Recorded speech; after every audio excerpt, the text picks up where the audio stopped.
Naquela mulher, já chegada à velhice, mais ossos que carne, sossegada, era impossível imaginar a força interior da narradora de memória privilegiada a guardar exemplares os mais expressivos da literatura oral do seu povo.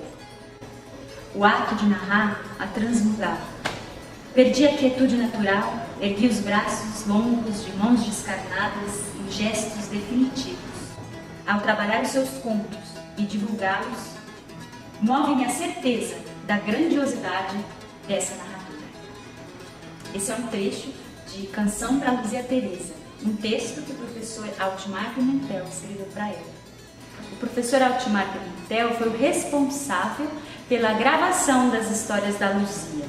Através da Universidade Federal da Paraíba e do Núcleo de Documentação e Pesquisa da Cultura Popular que ele coordenava, eles gravaram entre 1976 e 1983 242 histórias narradas pela Luzia.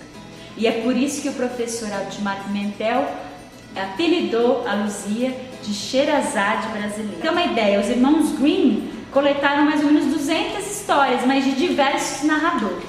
É uma coisa realmente impressionante. E é para conhecer essa mulher, para viajar até Paraíba, consultar o acervo do núcleo, que eu peço a tua ajuda. Meu nome é Emily Andrade, desde 2010 eu me dedico a essa arte, crio espetáculos, sessões de histórias, oficinas para crianças, para adultos, e eu tenho uma paixão por esse trabalho e alguma coisa na Luzia me chama, me convida para estar perto dela.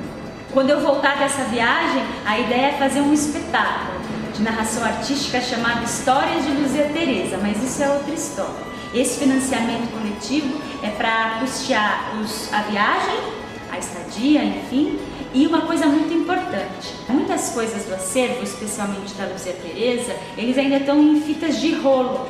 E é preciso, para acessar essas gravações e para modernizar, para poder transformar em digitalizar os arquivos, os áudios, é preciso um tape deck de rolo.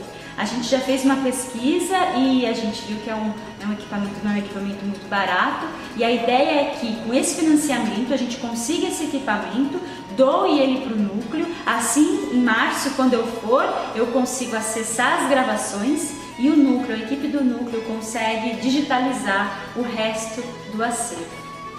Então, se você puder contribuir, vai ser uma alegria imensa te ter por perto, que eu vou te mandar notícia, eu vou te manter informado. Mas se você, por algum motivo agora, não puder contribuir com nenhum valor, assim, mesmo que seja os R$20, só de compartilhar essa história já vai me ajudar muito. Eu agradeço.